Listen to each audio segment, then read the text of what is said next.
राधे राधे भक्तों, मेरे YouTube channel are के भक्ति में आप सभी का हार्दिक स्वागत और अभिनंदन है। मैं आज आपको जया एकादशी के व्रत की कथा सुनाऊंगा। उसमें विष्णु भगवान की हमें पूजा करनी चाहिए, किस तरह करनी चाहिए ये भी हम आपको बताएंगे। सो हमारी कथा को ध्यानपूर्वक सुने। जो भक्त मेरे चैनल पर नए आए हैं वो मेरे चैनल को सब्सक्राइब करें, लाइक करें और कमेंट में ओम नमो भगवते वासुदेवाय जरूर लिखें। बोलो विष्णु भगवान की जय, जया एकादशी की जय।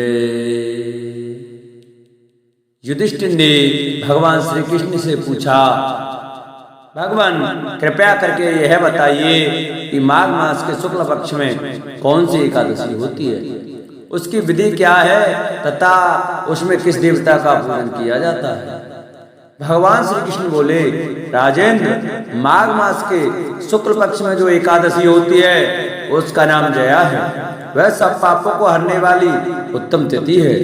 पवित्र होने के साथ ही पापों का नाश करने वाली तथा मनुष्यों को भोग और मोक्ष प्रदान करने वाली है। इतना ही नहीं, ये वह ब्रह्महत्या जैसे पाप तथा पिशाचत्व का भी विनाश करने वाली है। इसका व्रत करने पर मनुष्य को कभी प्रेत योनि में नहीं जाना पड़ता। इसलिए राजन, प्रयत्न पूर्वक जया एकादशी का व्रत करना चाहिए। एक समय की बात है, स्वर्गलोक में देवराज इंद्र राज्य करते थे। देवगण पारिजात वृक्षों से युक्त नंदनवन में अप्सराओं के साथ विहार कर रहे थे। 50 करोड़ गंधर्वों के नायक देवराज इंद्र ने स्वेच्छानुसार वन में विहार किया। बड़े हर्ष के साथ नृत्य का आयोजन किया। गंधर्व उसमें गान कर रहे थे, जिसमें पुष्पदंत, चित्रसेन तथा उसका पुत्र ये 3 प्रधान थे। चित्रसेन की स्त्री का नाम मालिनी था। मालिनी से एक कन्या उत्पन्न हुई थी जो पुष्पवंती के नाम से विख्यात थी। पुष्पदंत गंधर्व का एक पुत्र था जिसको लोग माल्यवान कहते थे। माल्यवान पुष्पवंती के रूप पर अत्यंत मोहित था। ये दोनों भी इंद्र के संतोषार्थ नृत्य करने के लिए आए थे। इन दोनों का गान हो रहा था। इनके साथ अप्सराएं भी नृत्य कर रही थी। परस्पर अनुराग के साथ ये दोनों मोह के वशीभूत हो गए। चित्त में भ्रांति आ गई, इसलिए वे शुद्ध गान ना गा सके। कभी ताल भंग हो जाता तो कभी गीत बंद हो जाता। इंद्र ने इस प्रमाद पर विचार किया और अपना अपमान समझकर वे कुपित हो गए। अतः इन दोनों को साथ देते हुए बोले, ओ मूर्खो, तुम दोनों को धिक्कार है। तुम लोग पतित और मेरी आज्ञा भंग करने वाले हो। अतः पति पत्नी के रूप में रहते हुए पिशाच हो जाओ। इंद्र के इस प्रकार श्राप देने पर इन दोनों के मन में बड़ा दुख हुआ। वे हिमालय पर्वत पर चले गए और पिशाच योनि को पाकर भयंकर दुख भोगने लगे। शारीरिक पातक से उत्पन्न ताप से पीड़ित होकर दोनों ही पर्वत की कंदरा में विचरते रहते थे। एक दिन पिशाच से अपनी पत्नी पिशाची से कहा, हमने कौन सा पाप किया है जिससे यह पिशाच योनि प्राप्त हुई है। नरक का कष्ट अत्यंत भयंकर है तथा पिशाच योनि भी बहुत दुख देने वाली है।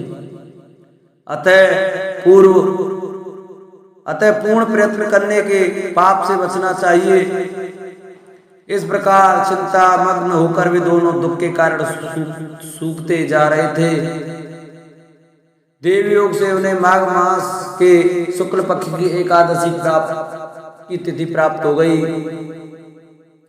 जय नाम से विख्यात वह तिथि जब तिथियों में उत्तम है, उस दिन उन दोनों ने सब प्रकार के आहार त्याग दिए, जलपान तक नहीं किया, किसी जीव की हिंसा नहीं की, यहाँ तक कि खाने के लिए फल तक नहीं काटा।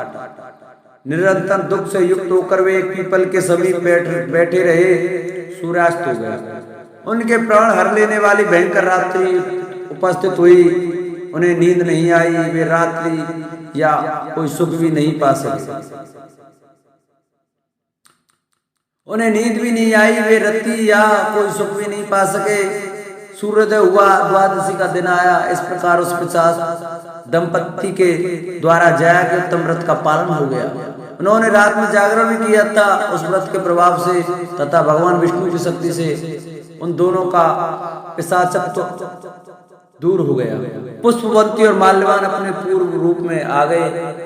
उनके हृदय में वही पुराना स्नेह बढ़ रहा था। उनके शरीर पर पहले जैसे ही अलंकार शोभा पा रहे थे।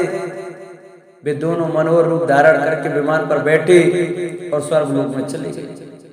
वहां देवराज इंद्र के सामने जाकर दोनों ने बड़ी प्रसन्नता के साथ उन्हें प्रणाम किया। उन्हें इस रूप में उपस्थित देखकर इंद्र को बड़ा विस्मय हुआ। उन्होंने पूछा, बताओ किस पुण्य के प्रभाव से तुम दोनों का पिशाचत्व तो दूर हुआ है? तुम मेरे साप को प्राप्त हो चुके थे, फिर किस देवता ने तुम्हें उससे छुटकारा दिलाया? माल्यवान बोला, स्वामिन, भगवान वासुदेव की कृपा तथा जया नामक एकादशी के व्रत से हमारा पिशाचत्व दूर हुआ है। इंद्र ने कहा, तो अब तुम दोनों मेरे कहने से सुधापान करो। जो लोग एकादशी के व्रत में तत्पर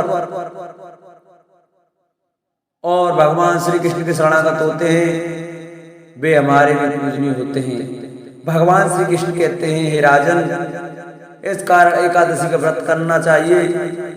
नृप श्रेष्ठ जया ब्रह्महत्या का पाप भी दूर करने वाली है।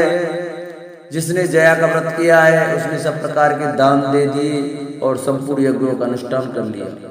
इस महात्म के पढ़ने और सुनने से अग्निष्टोम यज्ञ का फल मिलता है। बोलो विष्णु भगवान की जय। बोलो लक्ष्मी नारायण की जय। बोलो कृष्ण भगवान की जय। जिन भक्तों को हमारी वीडियो अच्छी लगी हो वो हमारी वीडियो को लाइक करें, चैनल को सब्सक्राइब करें और कमेंट में ओम नमो भगवते वासुदेवाय जरूर लिखें और हमारी वीडियो को शेयर करें, जिससे कि ज़्यादा से ज़्यादा भक्त हमारी कथा को सुन सके और भगवान के प्रति उनका लगाव बढ़े और वो भगवान में मग्न हो जाएं।